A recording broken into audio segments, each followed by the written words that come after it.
Coming up today, French President Francois Hollande says his country is committed to destroying the Islamic State militant group after last weekend's terror attacks in Paris. In their first ever statement on a political issue, G20 leaders vow to tackle international terrorism and choke terror groups' means of financing themselves. Faster to Koreas begin a third pilot shipment of Russian coal. The over 120,000 tons of coal is expected to arrive in South Korea by the end of the month. Stay tuned for these stories and more.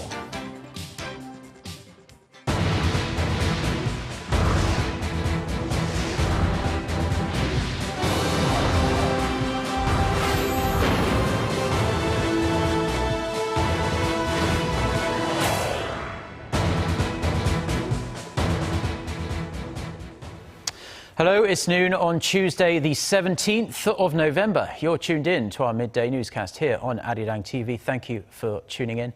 I'm Mark Broome. Our top story this afternoon, France has vowed to scale up its military campaign to destroy the militant group that calls itself Islamic State, following last week's terror attacks in Paris. Meanwhile, ISIS has named Washington, D.C. as a target, but that hasn't shaken the US president's resolve to maintain his current military strategy. Sun Jung-in starts us off. Addressing a specially convened joint session of parliament on Monday, French President Francois Hollande said the country would intensify its military campaign in Syria to root out terrorism. We are at war against jihadist terrorists who threaten the whole world, not only France. Hollande called for a meeting of the UN Security Council to discuss a joint response to terrorism, and in the meantime, he said he would meet soon with US President Barack Obama and Russian President Vladimir Putin to form a united coalition. Hollande also asked for revisions to the French constitution in order to better allow authorities to deal with modern terrorist threats.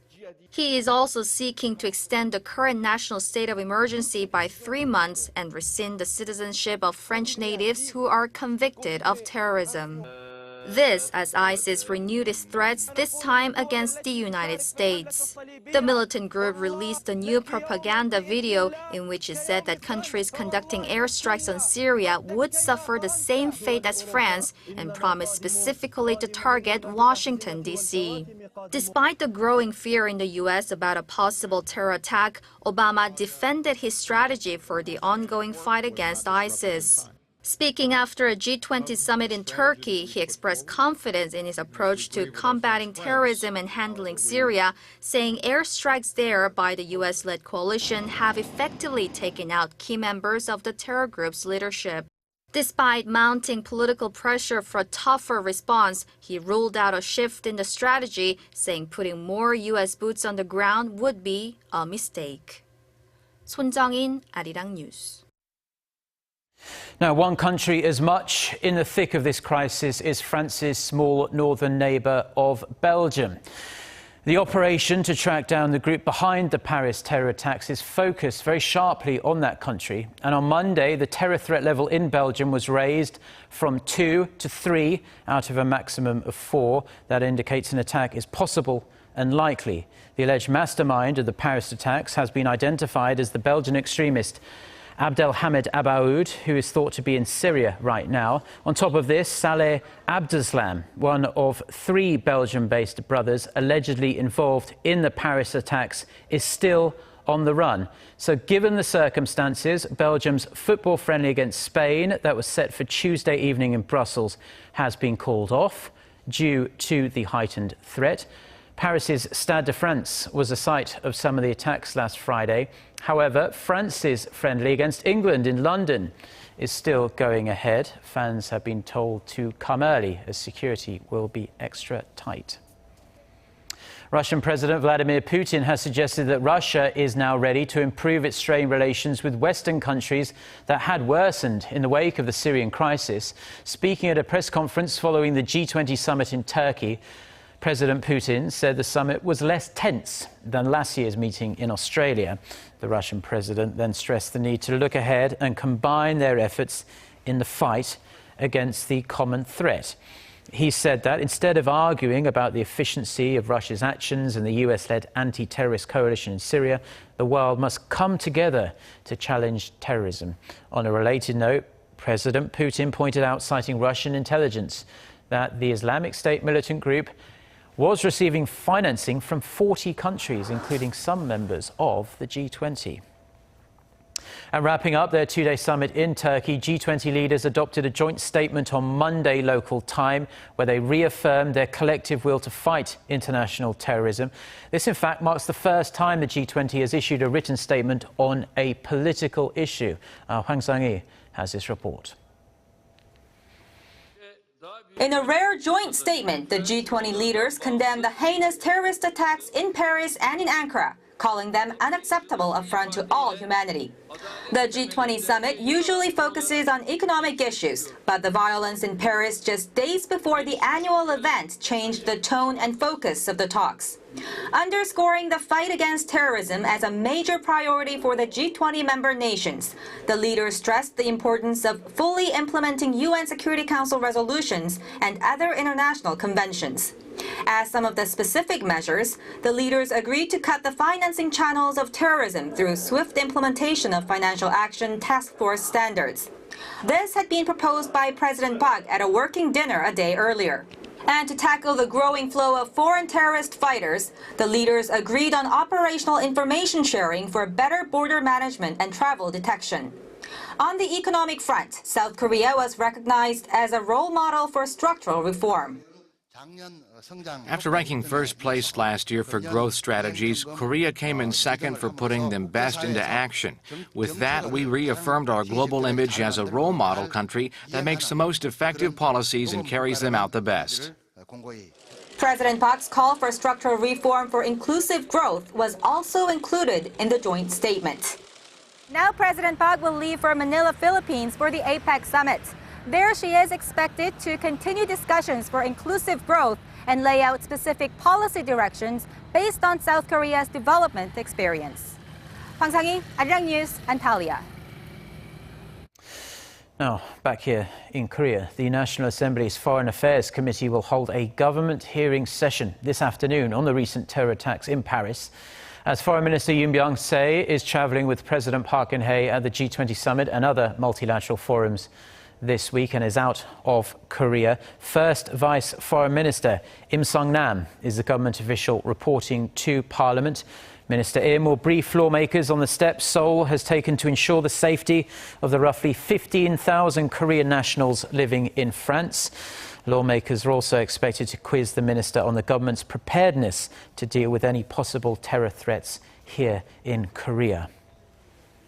Now, in other news, Korea's rival political camps are set to meet this Tuesday to thrash out parliamentary-related issues with a little under a month remaining before a regular assembly session ends in early December. Floor leaders and policymakers from each party are expected to discuss the formation of a special body for the Korea-China FTA that is still awaiting ratification in the Assembly. They'll also talk about launching a special committee focused on the economy and improving the livelihoods of ordinary people here. The parties also hope to reach a compromise on redrawing Korea's electoral map by Friday, this in order to submit the finalized version to the National Election Commission. The United States has stated that it wants to see the verifiable denuclearization of North Korea as part of a rebalance of power in the Asia-Pacific region. In a fact sheet released ahead of President Obama's trip to Manila for the APEC summit, the White House said Pyongyang's nuclear activities pose a direct and serious threat to national security, both of the US and its allies in the region. It added that Washington will work to discourage and detect North Korea's proliferation activities as well. The White House also vowed to ensure all countries enforce UN Security Council resolutions related to North Korea. The third test run of the Najin Hassan project, a trilateral trade venture between the two Koreas and Russia, kicks off today. And once the project launches in full, most likely next year, it's expected to be a boon for inter-Korean ties. Kwon So-ah has this report. A 2-week test run of the Najin Hassan project kicks off Tuesday, following earlier tests in November 2014 and April of this year. During the test, 120,000 tons of Russian coal and 10 containers of Chinese drinking water will be transported from North to South Korea. The load will be transported via a 54-kilometer cross-border railway that runs between Russia's border town of Hassan and North Korea's port city of Najin. The goods will then be transferred to two 45,000-ton bulk carriers and a container ship for the final destinations of South Korea's port cities of Pohang and Busan. According to Seoul's Unification Ministry, roughly 20 government officials and businessmen, including groups from South Korean steelmaker POSCO, train operator Korail, and Hyundai merchant Marine, will be crossing the Russia-North Korea border on Tuesday for on-site inspections that'll continue until Friday. The test run is very meaningful, as it could become the starting point for more economic cooperation, not only with North Korea, China, and Russia, but reaching into Europe too. Apart from the economic benefits, the project is also being seen as a way to strengthen inter-Korean ties, as the project is an exception to the May 24 economic sanctions imposed on Pyongyang after the sinking of the South Korean naval vessel Cheonan in 2010. If all goes well, the project is expected to officially kick off next year. The project was first proposed in the 1990s, but is also part of South Korean President Park Geun-hye's Eurasia Initiative, which he has promoted since 2013, a plan to link transport and energy infrastructure from Asia through Russia and into Europe. Kwon So-ah, Arirang News. Now, Korea's leading automakers Hyundai Motor and Kia Motors are expected to fall short of their 2015 sales target of 8.2 million vehicles. Hyundai and Kia were aiming to beat last year's sales performance by 2.4%. However, as of the end of October, the automakers had only sold 6.5 million units. That's down 1.4% compared to the same period last year. The strength of the Korean won against the Japanese yen, coupled with Japanese automakers' aggressive marketing strategies, have taken a bite out of their sales. Sluggish economic conditions in emerging markets and the rise of low-priced Chinese brands haven't really helped matters either. That said, the Korean car makers are still on course to sell more than 8 million vehicles this year for the second year in a row. And another Korean company doing well is LG Display. It has retained its top spot in the global large panel market for the 6th straight year, despite an overall slump in exports. Industry tracker IHS says LG Display shipped nearly 40 million display panels in the July to September period alone, for a market share of more than 22%. And this marks the 24th consecutive quarter that LG Display has maintained its top position in the sector. Local rival Samsung Display came in second with a 17.6% share, followed closely by Taiwan's Innolux with 17.3%. Experts say Korean manufacturers are doing well, but they must watch out for Chinese and Taiwanese rivals who are slowly eroding their market share. Hyundai Motor chairman Jung Mong-gu has topped the list of the highest paid corporate executives here in Korea. In a regulatory filing, the automaker said its chairman was paid nearly $6 million in wages and incentives in the first 9 months of the year, according to the list by local market researchers Chaebol.com and FN Guide. Hanjin Group chairman Jo Yang-ho came in second with $4.4 million. He was followed by LG Group chairman Gu Bon-moo with more than $3.7 million. Now, the report says 435 registered executives earned over 500 million Korean won, or $430,000 in the cited period. Last year, the top spot was taken by Samsung Electronics co-CEO Shin Jong-gun, who saw an 80% drop in incentives this year. Now, Koreans are becoming ever more dependent on their parents' assets to stabilize their own personal wealth, a trend that is expected to continue. And experts say this is a product of the country's ageing population and its lagging economy. Oh So-young has this story. There's a saying that goes, to succeed in life, you have to be born with a silver spoon in your mouth. This idea has caught on in Korea, with many young people subscribing to the idea that their economic mobility is determined by their parents' wealth, regardless of their own efforts. However, compared to major Western countries, family assets appear to have had less correlation to a person's chances of moving up the economic ladder than imagined. A recent report by the Naksongdae Institute of Economic Research shows that the impact of family assets on a person's ability to increase their own wealth amounted to 42% in 2010. For the United Kingdom, the rate was over 56%, and it was 47% for France and Sweden. In fact, Korea's rapid economic growth has been largely attributed to self-made wealth, acquired by an abundant working population with lower death rates compared to other countries. However, since the 1990s, the effect of family wealth has jumped significantly by 13 percentage points. This is mostly due to Korea's ageing population coupled with its slowing economic growth.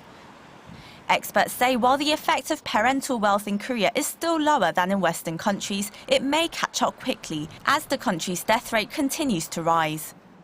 Oh So-young, Arirang News.